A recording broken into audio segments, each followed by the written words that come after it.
Hello and welcome to the latest episode of Tales from the Cyber Lab. Today we're going to be talking about vulnerability management and remediation. And with me I have Moty Cohen over from Vicarius, and you're the director of EMEA, I believe. That's true. If you'd just like to introduce yourself, tell us a little bit about who you are, where you've come from.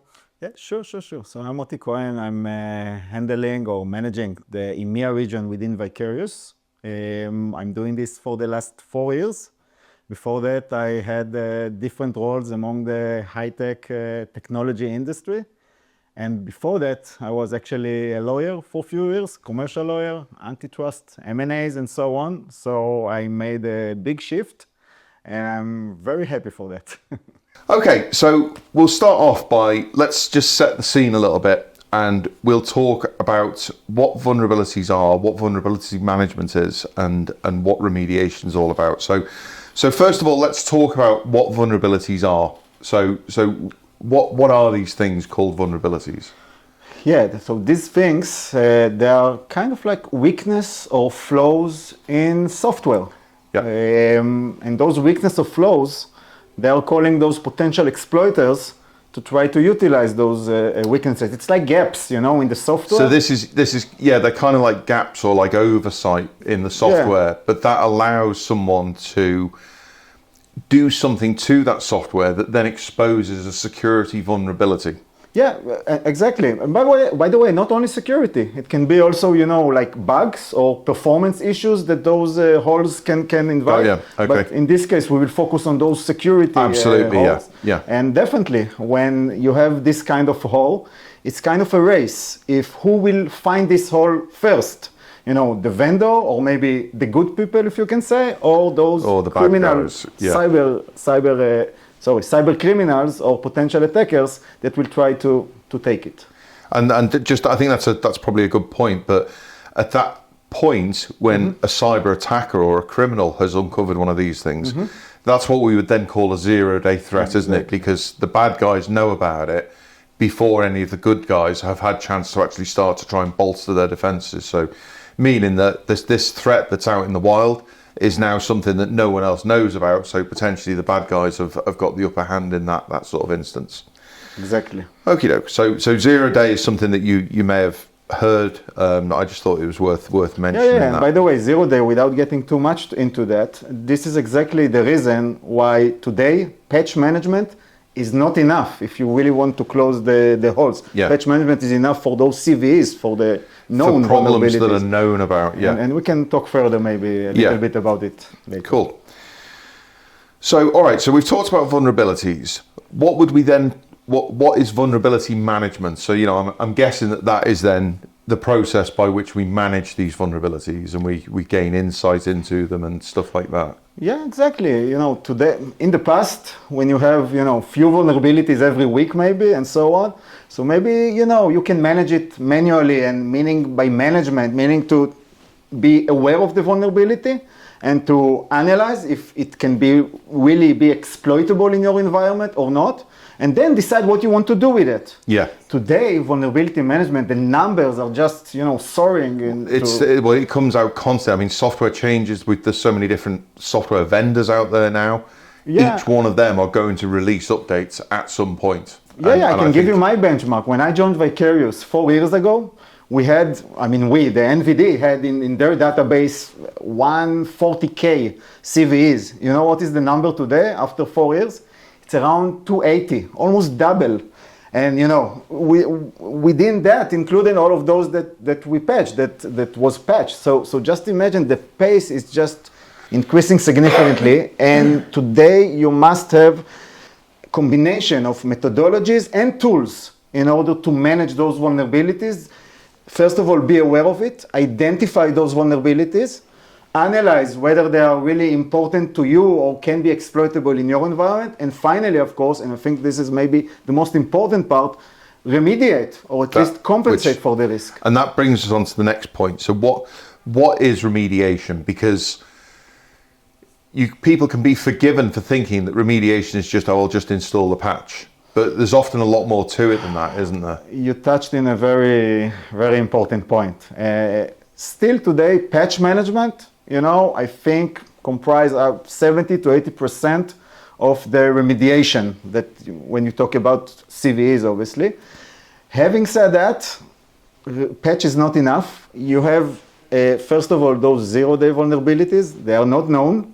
You need somehow to try to be aware of those, and when you are aware of those, try to close it's the race, holes. isn't it, to get that hole patched Exactly. or at least cover it up so that it's not as exposed as it was. Yeah, and furthermore, you have other types of vulnerabilities that patch would not do it on their case. Sometimes in many cases, you need to do configuration adjustments to the software. And those vendors are letting you know that you need to do it, and maybe also what you need to do, but you must be talking about management. You must manage this, and you must apply it, and you must have a good tool to apply it, and to apply it in an automatic manner. So already I can see that keeping track of the vulnerabilities is difficult because there's so many of them. Yeah.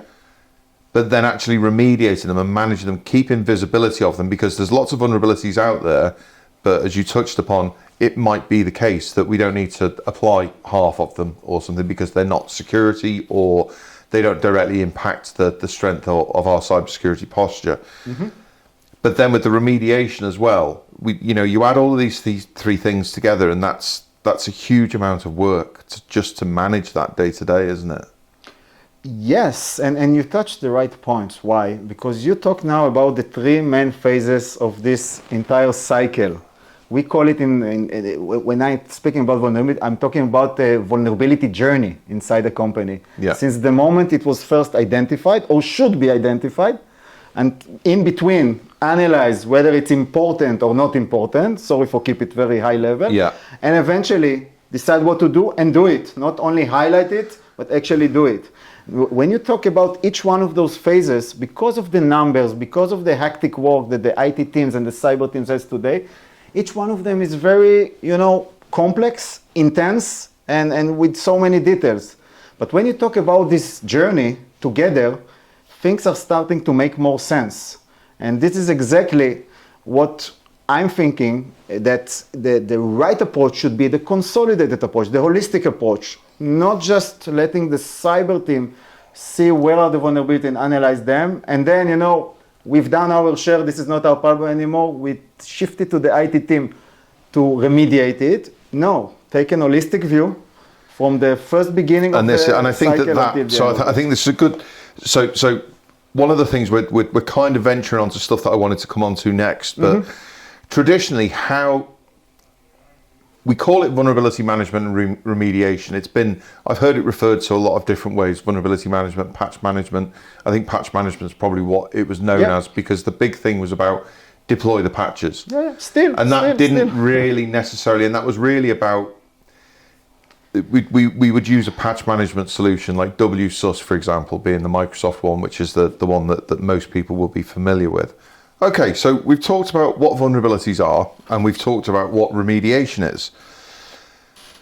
So what does that actually look like as a real world solution? So typically, historically, that means that we've essentially got two different software solutions that we're going to have to work with. One to go and find the vulnerabilities, and then one to deploy the software to do some of the remediation, assuming that you can do that via deploying software. But these things wouldn't talk to each other. So the patches, you wouldn't do a scan and say, right, for these 10 critical vulnerabilities, deploy just those patches. Mm-hmm. You have to go through and pick the patches, don't you? So that in itself is going to be extremely time consuming. And I think one of the things that you mentioned before, and with anything with cybersecurity, when vulnerabilities are involved, time is a critical factor. Yeah. And certainly in larger organizations where we've got one person who's monitoring the system, and then the other people who might be responsible for the patch management and what have you, that can then introduce delays, can't it? Because it means that in order to go from we've detected a critical vulnerability, we've got the patch deployed, that can be a number of different teams involved, and it can take quite a bit of time, can't it? Yeah. So I will say a few things. First of all, you said that we need two software. One for the... Yes. Actually, in many cases, we need more than two. Why? Right.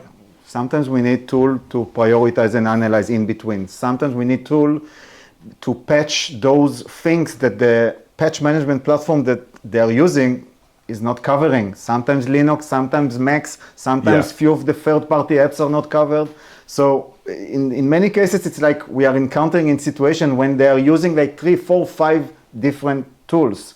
And they are not necessarily talking with each other. None of them communicate. Even if they have like a third-party integration and so on, it's not native integration that really communicates in one streamlined flow. And we see it all over the place. We see situations where this process, instead of taking between minutes to hours, is taking days and weeks. Right. And listen, I'm not sparing now the labor of this organization or even the money that it costs them. Let's keep it aside for now. I'm talking about the exposure time that it takes this cycle to be completed. In this time, if those cyber criminals will get to those holes and gaps and CVEs that are not being patched on time before the team get to them, you know what will happen. And this is exactly what we are trying to educate the market, or at least our customers, by saying to them, listen, this was good maybe for the previous world of IT. Exactly the world that we live in. Certainly post COVID, and with remote working and everything else, it's we work at a much faster pace now as well. I don't have the time to drive to customer meetings like I used to, because it's like, what can I just do it on Teams and you get it in every phase of this cycle. In the first phase, they are using scanners that give them like snapshot. And because it's taking so much engagement and time and then to analyze those reports, they're not doing this every day usually. Sometimes we have organizations that are doing this on a quarterly basis. And if not so monthly or weekly, it's just not enough. It's not enough. Things happening in between. Yeah. And you know what? Those CISOs, let's talk about the remediation for one moment. And the connection to real time, everything in real time. This is what you need. Why?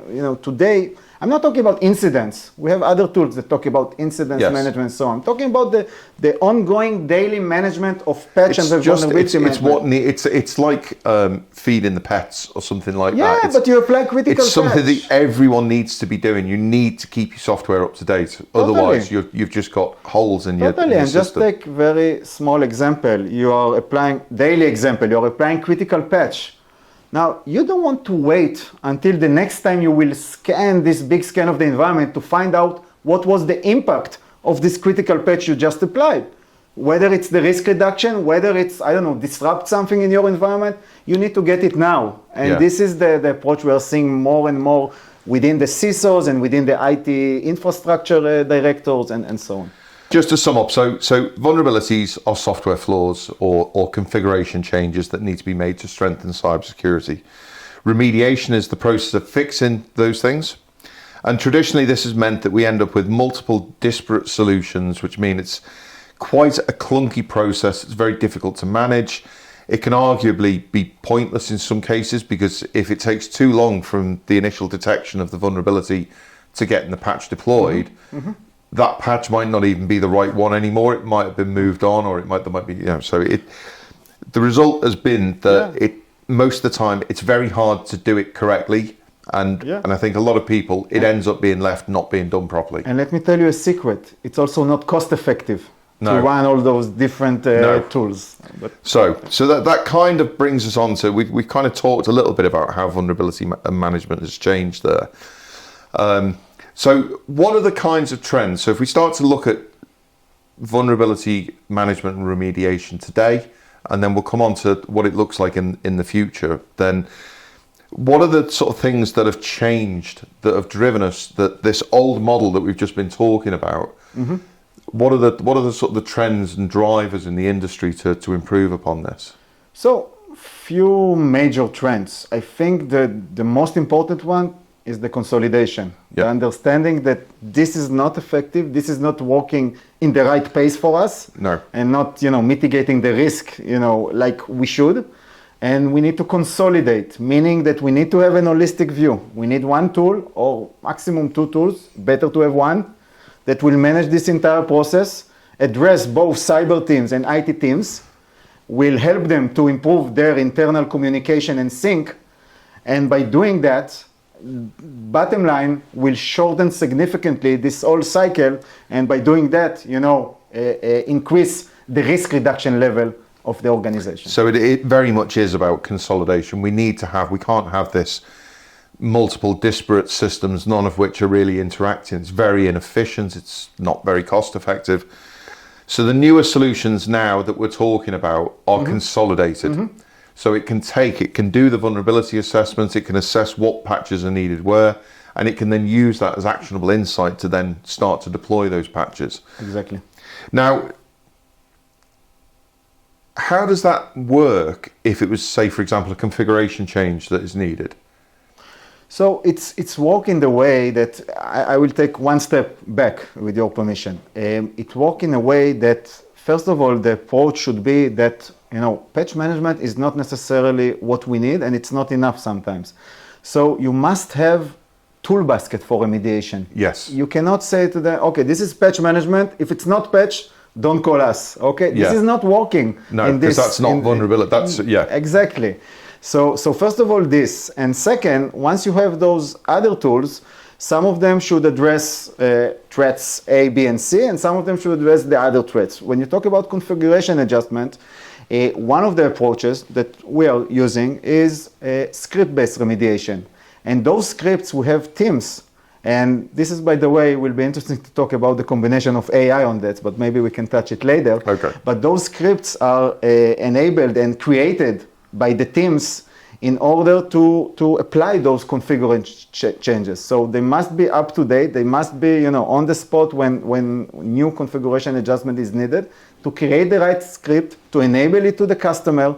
And this customer needs to have the ability to just click, sometimes automated, sometimes manual if it's one specific, and just apply it and change the configuration as fast as possible. Just before that, he needs to be aware that he needs to do it. Yes. So this is where we are, again, going for the consolidated approach. Yeah. Excellent. Thank you. So a modern vulnerability management platform needs to do more than just, there's some critical updates, I'll deploy these patches. And often the patch management, this is something, and this is maybe going back a bit now, but when I worked on WSUS, occasionally you'll come across things where there's a specific methodology that's required to deploy the patch, or there may be dependencies. So I would argue that it's important that any vulnerability remediation solution needs to be able to do that. Would you agree with that? That must be part of the basic functionalities and capabilities, patches deployment rings and patch groups and automated, playbooks to sometimes to incorporate those configuration adjustments and the patches and other operations that you need to apply in the same playbook, before, after, during. It must be able to offer this to the organization. So I think we can probably draw a line under this. The bottom line is that we need consolidated solutions, and we need solutions that are not just looking at software patching. They need to be able to deploy other remediation methods for different types of vulnerabilities. Other remediation, and also this linkage, with your permission, I will take one level down with the details. So just imagine that today when you separate those, you have those asset inventory, and then by doing asset inventory, then the scan of the CVEs, and then this is a total different process to analyze what you have here and to linkage it to the right patches that associated with the CVEs that you find for the consolidated approach. You have, let me take one approach for the asset inventory. We discovered all apps by CPEs, the unique identifiers. Yeah. This CPE connected directly to the associated CVEs that relates to those CPEs, and these CVEs connect directly to those patches that relate to the CVEs. And eventually, once you have this cycle without separation, the flow is just it's because it's all you've got, right? So you've got all of the information and all the is linked teams together. are seeing it from one end to another and can make better decisions and quicker decisions with few more clicks. And of course, what we're talking about here, all of these good things that we're talking about, this is what Vicarius VRX does today, out of the box, isn't it? Yeah. You're right. So hopefully that's. I think we've probably spent enough. I'm really keen to get onto the exciting stuff, which is talking about what vulnerability management and remediation looks like in the future, because this is really I think everyone who works in IT or in cybersecurity is aware of the speed of the pace that things change, and we're always looking forward. So we're always looking at what's next, what's the next big thing.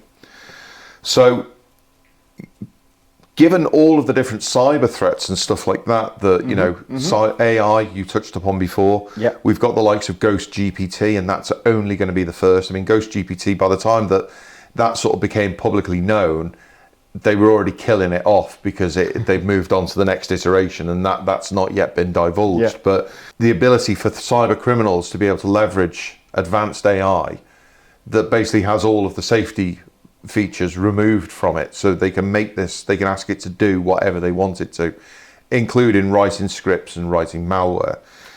This means that, you know, we're stepping into another phase where the speed and the veracity and the sheer numbers of threats that we're facing are going to increase by an order of magnitude again, because we're going to be looking at even more different new types of commoditized threats, not just ransomware. Yeah, and we cannot even start to imagine. You know, it's one of those things that makes you to be concerned and excited at the same time. Yeah, I know exactly what you mean. It's in equal parts fascinating and terrifying. And following what you said, we see today tools that enabling to those cyber criminals to know first when you CVE. Of course, we have the word of those tools helping them to do the zero-day vulnerabilities. At the same time, they have tools that enabling them immediately, in a matter sometimes of seconds or minutes, when new CVE come, you know, to create this exploit package automatically or whatever you want to put AI-ly. And just take it. So it's even, you know, enhance the need for those tools that will shorten the cycle. That's one of the terrifying aspects, is that it's the power, when the power is applied. When you apply it for business, and you can use AI to you know, transform business and to, you know, to introduce vast sort of economies of scale and efficiencies in how people work. It's absolutely fantastic. But then when you consider the same thing can be applied to the darker side of IT, that's the bit that can be a bit terrifying, I think. Yeah, and especially when you consider the fact that, I don't know, many people thinks that once you have CVE and patch, everything is okay, and you're doing this, and most of the attacks are coming from zero or what. That's not true. Look at the Gartner reports and all of the other reports. I think 65 or 70% from the attacks coming from CVEs, actually. So, you know... It's still, the most of the attacks are based upon known vulnerabilities. So people that, you know, and it's one of the things when we were talking with Sophos about MDR, for example, and we've mentioned it on lots of other occasions as well. Whenever there are attacks taking place, or whenever, you know, someone's realized that we've had this incident and stuff like that, the warning signs were all there. It's just no one noticed them, or no one was looking in the right place for them. Yeah, or sometimes they didn't have those warning signs because they didn't have the right tools and protocols. Indeed. Yeah. So, okay, so I think we can safely say that the need for effective patch management is greater than ever. That, you know, and it's not going to go away anytime soon. This is something that people have always needed to be doing. But I think a lot of people have been able to get away with it just because it's like, well, we haven't got a massive sort of risk profile. We're not exposed massively online. However, with the increase of AI-based attacks, as well as AI commoditized malware and all the rest of it, those smaller people who have so far been able to be relatively sort of innocuous on the internet, these AI tools are going to find them and weed them out. And if they've got vulnerabilities in their environment, they're going to take advantage of them. Yeah, definitely. And you're very politically correct by saying that until now they didn't need it because the cyber criminals didn't get to them. It's just, you know, it was totally different if they were being exploited. They would change their mind immediately. And that's exactly something that I have seen that you know, the adoption of managed detection response has increased way more than a much faster rate than I thought it would. Yeah. But that's because businesses are feeling the true cost of ransomware now. It's not just you know, it's not a hypothetical thing of like, well, if it happens, I'll pay the ransom. I won't like it, but I'll get my stuff back and this, that, and the other. Yeah. That's not a given anymore. And people are realizing that, but they're also realizing that, well, it wasn't just a case of I pay that much money for the ransom and that's it. That wasn't the end of it. It was there was a lot more hidden costs, financial, some like insurance, regulatory, loss of earnings, loss of the impact of manpower, of people being able to not being able to work. So it's definitely changing. But I think patch management is something that for a long time I've always felt that it's something that a decent vulnerability, I just said patch management, I'm going to correct myself, a decent vulnerability and remediation platform is essential in any modern business now. And still, listen, patch management is it's still 70-80% of the remediations, but I think this percentage on time, when we see what's going on now, including AI-based attacks and others, it will get to around 60 or 65 in the next few years, and we'll see many more other types of attacks. And it's already here. It's already here. And this is when we are talking about patch is not enough. I think I mentioned it in the beginning of our session. This is exactly the point that I want to mention. And talking again about AI, the role of the AI with those let's say, patch management exploits is just getting bigger and bigger. And when I said before that I'm concerned and excited at the same time, the part of the excited, part of it is because we see also the options that the AI is giving us to create automatic defense against those types of attacks. And I think that's probably quite a good segue for us to start talking around what types of things are we going to start to see in future vulnerability management and remediation platforms, so AI and machine learning. So what kind of a role do you think that they're going to be able to take in doing this for people in the future? So again, if I take a step back, if you're talking about future trends or future even vision, and I can share our vision. Yeah, sure. Our vision is to be this platform that basically will address all of your remediation needs and actions. Meaning that, patch management, of course, we are there and we have other things. We didn't even talk about virtual patching for those. That's something that I do want to touch upon because that's really cool. So we'll come back to that. And and I can give few words about it. But what I'm saying is that the patch is not enough in the sense that when you have weakness or flaws that are not related to CVEs, to known vulnerabilities, 0 days or others, you need to have other tools. It's not the time to say, okay, I've done everything I could. I hope nothing bad will happen on the other aspect. And this is exactly connected to our vision. Our vision, and it's partly been addressed today, but of course, vision is also for the next few years. So today, when you have, all of your patches being applied or no CVEs, but still you see application analyzed and you have some weakness points within that. Okay, either it can be exploited to exposed to remote code execution attacks or stuff like that. So this is where our virtual patching is coming. Just an example without digging into the details. When you have configuration adjustment needed, you can address it by the automatic scripting and so on. But this is still not enough. Talking about a vision, we need to make sure that all of the different phases of this cycle, meaning starting from the discovery assessment through the prioritization and remediation, will be as enhanced and cover as much as possible. So if today we are using the NVD, the National Vulnerability Database, the American NIST, to be the main database, now we are adding more and more. And if today we are doing our analysis by taking, CVSS scoring and other, and also contextual based and other, we are adding more and more, like the KEV and like other, EPSS and like others. And this goes the same way to the remediation. Yeah. We are adding more and more remediation tools, measures, functionalities, and capabilities to be this one tool. And we don't do it just to be, we have this and we have this. We truly believe that where the IT system, ecosystem is going to, this is what you need in order to not waste time on searching for the right remediation tool for each type of attacks. And the next step is to do it, most of it, or as much as it, automated. It's just a matter of time. How much time it takes you to close this gap before they are getting to you. Yeah. That's it. So, and I think that virtual patching is incredibly useful, and I'd like to talk a little bit more about that, because that's present in the current version of VRX, isn't it? Virtual patching. Definitely. Where virtual patching comes in, as I understand it, and you can correct me if I'm wrong, if we know of a vulnerability on a particular computer or server, but we don't have a software update for that, or we don't want to deploy the software update, but we want to address the vulnerability, that's where virtual patching comes in, isn't it? Well, almost 90%.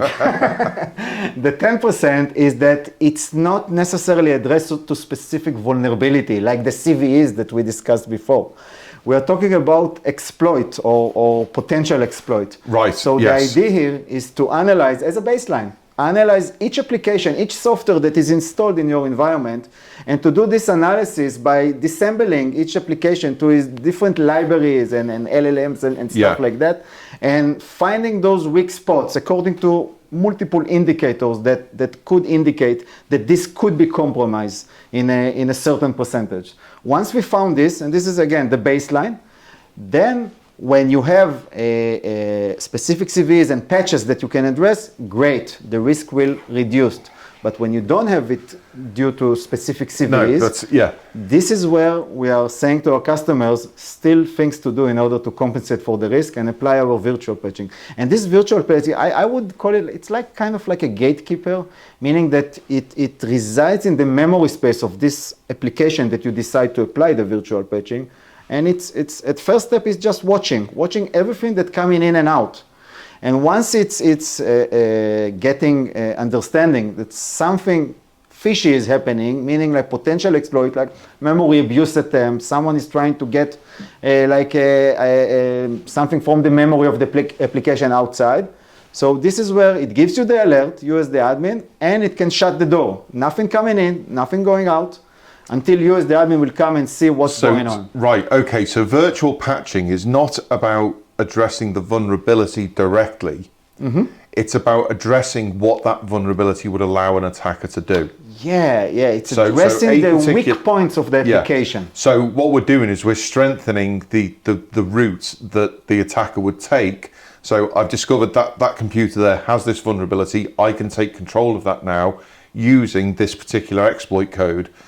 But when they actually come to run it, it won't work because virtual patch has already blocked off all of those exploit routes. It won't work, and eventually you will get the alert and you will decide if maybe you can accept the risk, maybe sometimes you can explore it further, but basically it won't work. And not only it won't work, before that it will give you a little bit more to be rest assured when you will see the actual risk scoring reduce by the virtual patching. It's not magic. It's not necessarily will reduce it to the minimum level. No. But you will see the reduce and you will understand that if it was very risky before, now it's a little bit risky.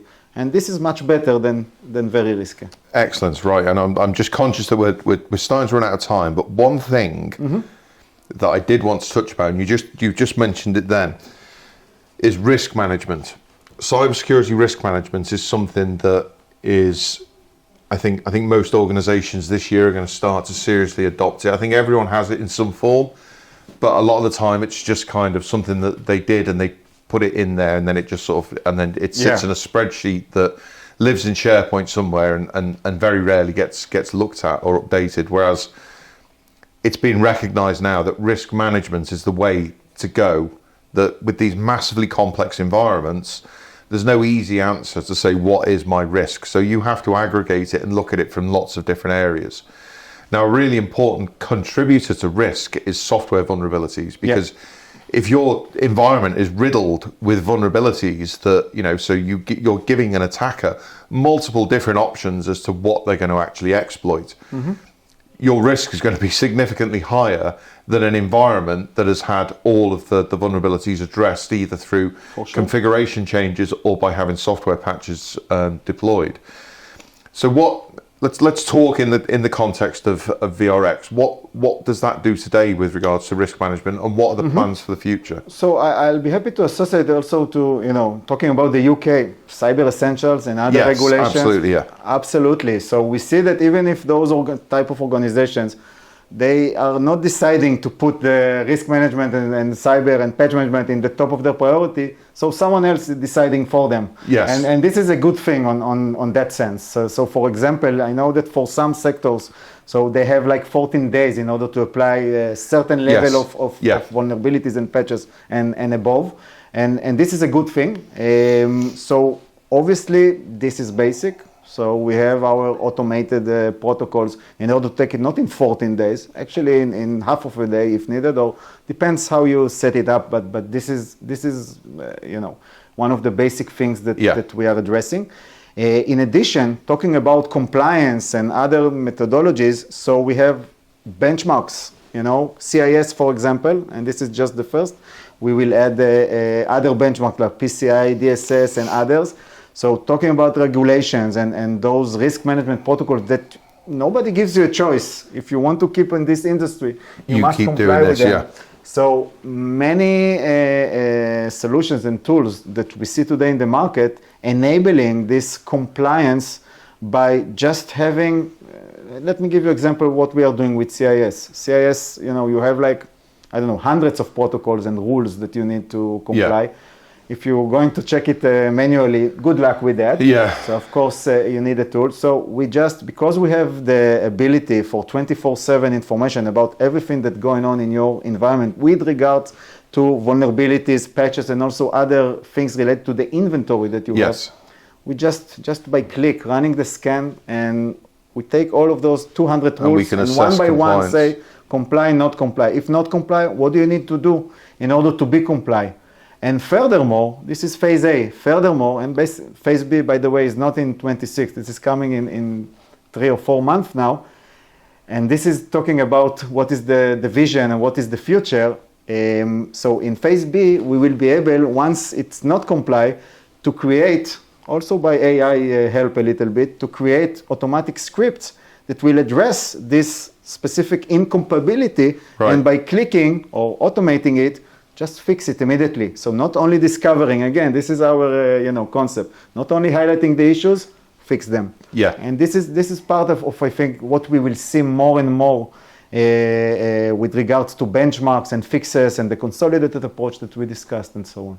Right, well, I think that unfortunately is about all we've got time for. So thank you very much for your time today. I know you've come over to the UK, not specifically for this, but this was one of the reasons. So it's very much appreciated. It's been really good to meet you. Hopefully everyone at home has enjoyed that. Vulnerability management and remediation is without doubt something that you need to be looking at. It's without doubt something that you need to be doing to make sure that you're keeping yourself as secure as possible. So on that note, I'll be back with more tales from the Cyber Lab next time. Stay secure.